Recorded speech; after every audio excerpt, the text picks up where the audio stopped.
সকল মুসল্লি ভাইদেরকে সালাম জানাচ্ছি। আসসালামু আলাইকুম। গতকালকে বাংলাদেশের একটি ঐতিহাসিক এবং গুরুত্বপূর্ণ নির্বাচন, যেটি একই সাথে জাতীয় নির্বাচন এবং গণভোট হয়েছে। তো জাতীয় সংসদ নির্বাচনে আপনারা আমার প্রতি আস্থা রেখেছেন, আমাকে ভোট দিয়েছেন। যদিও এই মসজিদে বসে কথা বলছি, বাট ভোট দিয়েছে সারা গলাচিপা 10 মিলিয়ন মানুষই। তো আনুষ্ঠানিকভাবে বলতে গেলে এখন পর্যন্ত আমি এই বিষয়ে বক্তব্য বিবৃতি দেই নেই। আজকে আমরা মুসলমান, আল্লাহর ঘর, আল্লাহ আমাদেরকে বিজয়ী করেছে। এই মসজিদ থেকে পবিত্র জুম্মার নামাজ আদায়ের পরে আল্লাহ পাক আমাদেরকে সুস্থভাবে কথা বলার সুযোগ করে দিয়েছেন, নামাজ আদায় করে দোয়া দরুদ পড়ার সুযোগ করে দিয়েছেন। এর জন্য আল্লাহর প্রতি কৃতজ্ঞতা। এবং আপনারা যারা ভোট দিয়েছেন, আপনারা বিশেষ করে এটুকু আমি বলতে পারি যে আমার ভোটের বড় একটা অংশই সাধারণ মানুষ, খেটে খাওয়া মানুষ। তারা তাদের সন্তান, এলাকার ছেলে আপন মনে করে তারা ভোট দিয়েছে।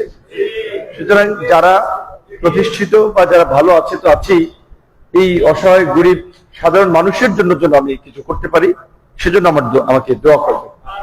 পাশাপাশি আমরা যেটা নির্বাচনের আগে মানুষের সাথে অঙ্গীকার করেছি, এখানে গোলাম মাসরুর সাহেব আছেন, প্রচারের আমাদের এলাকার শিল্পপতি মানুষ, দানবীর মানুষ, এলাকার অনেক পরিবার পরিজন, ফ্যামিলি, মসজিদ, মাদ্রাসা ব্যাপক সহযোগিতা করেছিলেন। তিনি শুধু নির্বাচন করার জন্য আসলে ঢাকা থেকে এসেছেন।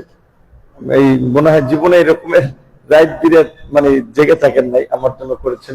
এবং অনেক মুরব্বী আছে, তারা আমার জন্য পরিশ্রম করেছেন। এবং এটা বাস্তব, এটা আপনারা যারা এখানে সিনিয়র এই শহরের, তারা জানেন নির্বাচনের পরে যারা জয়লাভ করে কিংবা যারা হেরে যায়, একটা ব্যাপক ধরনের সংঘাত এবং সহিংসতা কিন্তু হয়।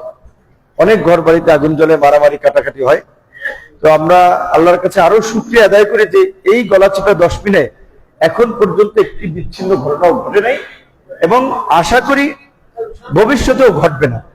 আপনারা যারা আছেন এখানে, এই জন্য আপনাদের মাধ্যমে আমি পুরো গলাচিপা 10 মিলিয়ন মানুষের উদ্দেশ্যে এই বার্তা দিচ্ছি যে আমরা যেটা বলেছিলাম যে রাজনৈতিক বিভাজন নয়, রাজনৈতিক, সামাজিক এবং ধর্মীয় ঐক্য এবং সম্প্রীতির মাধ্যমে আমরা এই গলাচিপা 10 মিলিয়নকে একটা শান্তি, সম্প্রীতি এবং উন্নয়নের মাধ্যমে একটা সমৃদ্ধির গলাচিপা 10 মিলিয়নে রূপান্তর করব। দয়া করে রাজনৈতিক কারণে, আমি আগেও বলেছি যে আমি একজন মজলুম মানুষ, আমি নির্যাতিত হয়েছি, নিষ্পৃষ্ট হয়েছি, আঘাতপ্রাপ্ত হয়েছি। এমনকি আমার সাথে নির্বাচন করতে এসেও আমার আত্মীয় স্বজন, আমার নেতা কর্মী অনেকেই লাঞ্ছিত হয়েছে, অপমানিত হয়েছে। এটা আপনারা পত্র পত্রিকায়, মিডিয়ায় বিভিন্ন ভাবে দেখেছেন। আমিও তাদেরকে বলবো, আপনারা ধৈর্য ধরেন। আমরা আল্লাহর কাছে এইটুকুই প্রার্থনা করবো যে যারা আমাদের সাথে এগুলো করেছে, আল্লাহ তাদেরকে হেদায়েত দান করুক, সঠিক বুঝ দান করুক। কিন্তু আমাদের কোন নেতা কর্মী কিংবা আপনারা অতিথি কেউ আপনাদের উপর আঘাত করেছে, আপনারা অন্তত সেই ক্ষোভের বহিঃপ্রকাশ কেউ ঘটাবেন না। এতে করে আমার জন্য একটা বদনাম হয়ে যাবে যে বিপিনের লোকেরা এটা করতেছে, এমপি হওয়ার পর এটা করতেছে। তো কাজে আল্লাহর রাস্তায় আমার দিকে তাকাইয়া, আমি যেরকম মাটির দিকে তাকাইয়া, আসলে মাটিকে কাটেন, মানে যেভাবেই যত যা কিছু করেন, মাটি যেমন কোনো সাউন্ড করে না, ঠিক ওইভাবে আমরা এলাকার স্বার্থে, এলাকাটা নতুন পরিবেশ তৈরি করার জন্য সবাই ধৈর্য সহকারে এবং একটা মানবিক পরিচয় দিয়ে আমরা সবাই কাজ করবো। এটা আমি গলাচিপা 10 মিনিট সকলের প্রতি আহ্বান করি।